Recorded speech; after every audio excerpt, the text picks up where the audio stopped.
On est sur la ligne nationale de voile à La Rochelle toujours pour le troisième match du Flight 8 et du beau monde sur l'eau et puis du beau monde pour nous accompagner dans le Zodiac que vous voyez en bas de votre écran. Et je suis accompagné de Benoît Charon, le skipper du bateau du Yacht Club de Granville. Bonjour Benoît. Bonjour. Donc on va suivre ce match qui va compter pour beaucoup parce qu'on a les 4 premiers du classement provisoire qui sont inscrits dans ce match qui vont batailler ensemble sur la même ligne. Donc là on est à un peu plus de 2 minutes du départ. Pour l'instant, au classement général, on a la PCC qui a pris une petite avance en enfilant les bonnes manches comme on enfile les perles sur un collier. Et puis derrière, on a un petit groupe un peu plus serré qui se tient en quelques points avec notamment la Société des Régates de La Rochelle et le Yacht Club de Cherbourg. Les conditions sont assez légères. On a les bateaux qui reviennent en dessous de la ligne là. On voit qu'il reste combien de temps pour le départ ? 1h45. 1h45, il y a beaucoup de choses qui se jouent 1 minute avant le départ. Les bateaux vont essayer de choisir leur place par rapport notamment au bateau comité pour essayer de... Le but dans ces petits airs où le départ est super important, c'est de partir avec de la vitesse essentiellement et surtout de ne pas être gêné par un autre bateau pour pouvoir avoir des choix immédiatement après le départ. Donc là on voit que l'ensemble de la flotte se positionne sur le côté droit par rapport à la Revient ligne, vers nous, voilà. À côté de nous, on a le deuxième bateau de la PCC. Skippé par Théo Guilché. Avec Gom Gom à bord. Qu'on retrouvera sur le championnat de France Espoir de match racing à Marseille. Tout à fait. Et donc là, on rentre dans la dernière minute avant le départ et là, tous les bateaux vont essayer de se mettre sur la même amure, donc tribord amure, en général on part tribord.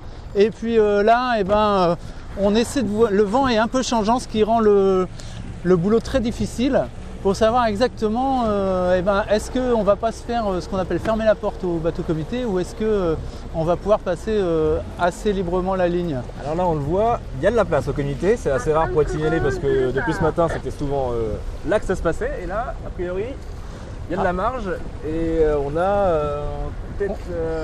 on a le 1 qui était un peu tôt, qui tire un petit bord, qui retourne un petit coup à droite. Derrière, c'est parti pour prendre son départ comme ça. On voit Hervé Leduc qui est un peu derrière. Je crois qu'il a pris des pénalités sur les départs d'avant, donc il est beaucoup plus prudent. Mais bon, là, voilà, c'est les dernières secondes. Top, c'est parti. C'est un bon départ. C'est un bon départ avec 5 bateaux qui sont quasiment sur la même ligne. Le 6e qui est un petit peu en retrait. Je ne sais pas de quel club il s'agit. C'est Bassaron qui va virer là, juste devant le bateau comité, en bas de votre écran. Tout à droite du coup, dans ces 5 bateaux alignés, on a le deuxième équipage de la PCC, on a parlé avec Théo Guilché. On a la SRR qui vire en ce moment, qui passe derrière la PCC, juste derrière. En ce moment, ça a l'air de passer un petit peu à gauche. J'ai l'impression que les bateaux de gauche font un meilleur cap que les bateaux de droite. On ne sait jamais si c'est des petits effets de courant ou dans cette partie qui est très perturbée par les immeubles. On ne sait jamais si c'est des effets de courant, des effets de vent. On peut vite avoir un peu de gain et le reperdre en quelques secondes. C'est super intéressant. Il faut être humble. On les voit, c'est des lignes de courant qui font changer la couleur de l'eau. Et on a ce sont les Havrais qui ont pris l'option tout à gauche. Pour l'instant, c'est le bateau du milieu qui semble bien s'en sortir. Je ne sais pas lequel c'est. Il est en train de virer en ce moment. Il vient de virer, je crois que c'est le bateau de Cherbourg, de Maxime Ménil, qui est là-bas. On voit que c'est... Il vient de virer, oui. Et qui est un peu derrière. Non, là, intéressant. Là, c'est Maxime qui revire, qui est en rouge. Et je pense que c'est le deuxième bateau de la PCC, le bateau de Gom Gom, qui a pris plutôt un bord intéressant pour l'instant, le bateau numéro 1. Mais bon, tu vois, comme je te disais que ça change vite. Là, on voit Hervé Leduc, donc la SRR, qui vient de reprendre une grosse risée de droite. Et du coup, il se retrouve, lui qui était parti plutôt moyennement, il se retrouve à mener la flotte en quelques secondes. Il passe d'une position dans laquelle j'aurais pas aimé être à tout d'un coup à mener la flotte. Ouais, c'est le bateau qui vient de croiser devant là, sur l'image qu'on a et qui va croiser assez largement devant le paquet de gauche. Et finalement ça passait assez bien à droite et la bouée au vent est encore un petit peu loin. On va commencer à l'apercevoir, c'est la bouée noire que vous voyez se rapprocher. Il semble avoir pris une belle longueur d'avance sur ce premier bord de près. Et ce qui est intéressant, c'est que nos leaders dont je parlais tout à l'heure, donc la PCC numéro 1, eux sont plutôt un peu dans ce qu'on dit dans la boîte. Hein. Ils sont un peu enfermés dans leur option gauche et ils ont du mal à revenir dans le match. Et surtout là, on a un gros paquet qui est en train de se dessiner encore derrière la SRR qui est un peu devant, mais on risque d'avoir beaucoup de situations de contact à la boue au vent parce que c'est extrêmement serré là entre les 5 bateaux derrière le bateau Rochelet. Et puis c'est pas des enfants de cœur, hein. Ils sont pas là pour rigoler. Là on vient de voir, regarde, la PCC numéro 2 qui vient de reprendre du droite, qui va peut-être repasser devant la Rochelle. Exact, là, la Rochelle est obligée d'abattre. Là c'est ce qui se passe en haut de notre écran. Pour l'instant c'est pas terrible tout ça. Donc voilà, on voit la PCC qui vire pour contrôler le bateau de la SRR, pour se placer entre lui et la marque, pour assurer le coup comme on dit. On précise qu'il y a quelques très bons match racers là dans ce groupe de 6 avec notamment le numéro 1 français Maxime Ménil pour Cherbourg, le tout récent champion de France Simon Berthaud pour la PCC et Théo Guichet, on en a parlé, qui aussi pratique énormément de match racing. Envoi de SPI pour le bateau de la PCC numéro 2. Derrière, ça va être vraiment au contact. Hein.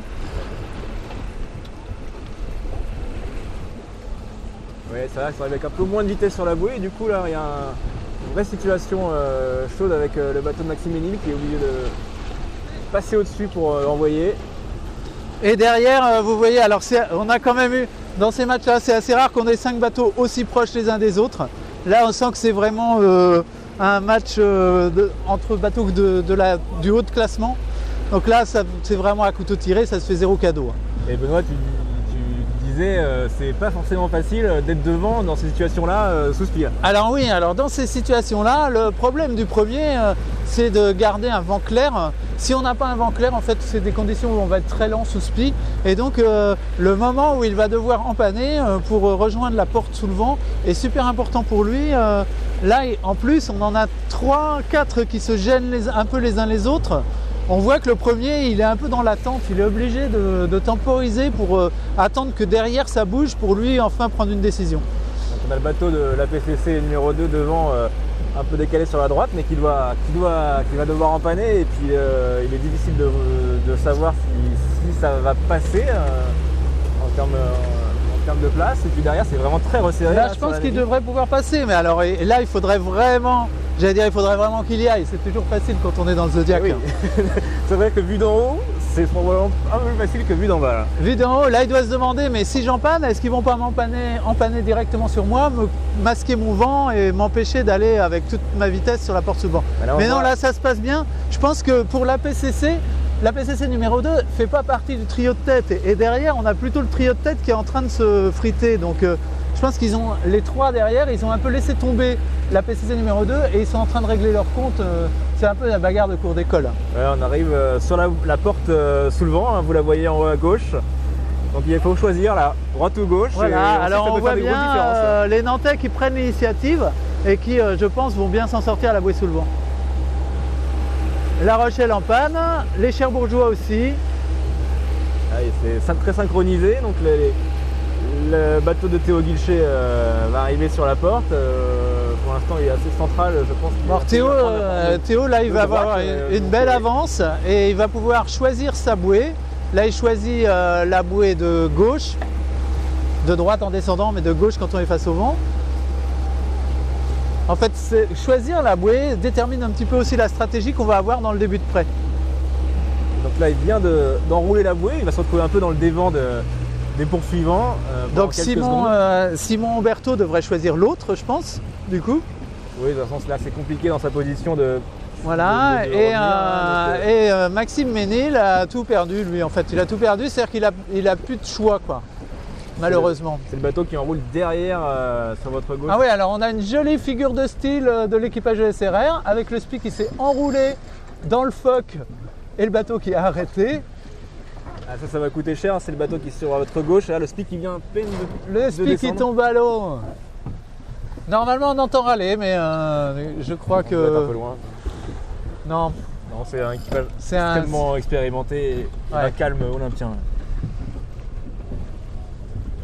Ah, donc le vent est reparti un petit peu à gauche, là c'est intéressant. Ça va redonner un peu ouvrir un peu le match. Oh là là là là là, c'est la catastrophe pour la SRR. Le SPI est à l'eau, ils sont en train de pêcher la mer et les poissons, comme on dit. C'est ce qu'on appelle un chalut. Un très très joli chalut. C'est le truc qu'on ne souhaite à personne. Du coup, on fait les tours sur le winch à l'envers parce qu'on ne sait plus comment on s'appelle, comme on dit. Et c'est reparti. C'est reparti, mais ça coûte très cher parce qu'il se retrouve avec Bassin Rond, qui était le dernier du paquet. Et devant, je pense pas qu'ils vont les attendre. Ouais, ça chamaille à droite, là, on voit là, les 4 bateaux de tête qui ont choisi une option à peu près similaire. Et du coup, se croisent et décroisent. Ouais. C'est très joli. Je crois que Simon est revenu quasiment au contact de son compatriote de la PCC. Ouais, Simon, qu'on voit là, c'est bagarre sec. Qui est en train de virer sur le haut de la bande de 4, on va dire. Et on se rend compte que le prochain croisement va être chaud entre probablement les deux bateaux de la PCC. Ah, il y a une belle bagarre. Cherbourg a quand même perdu un petit peu. Maxime avait du mal à être vraiment dans le match aujourd'hui. Donc là, on va arriver à un croisement intra-nantais entre les deux équipages de la PCC, avec le bateau de Théo Guilcher à droite qui sera donc prioritaire, qui est toujours en tête, qui a maintenu une courte avance. Et là, on est sur du match racing fratricide entre les bateaux nantais là. Je crois qu'il n'y a plus de frères, plus de famille.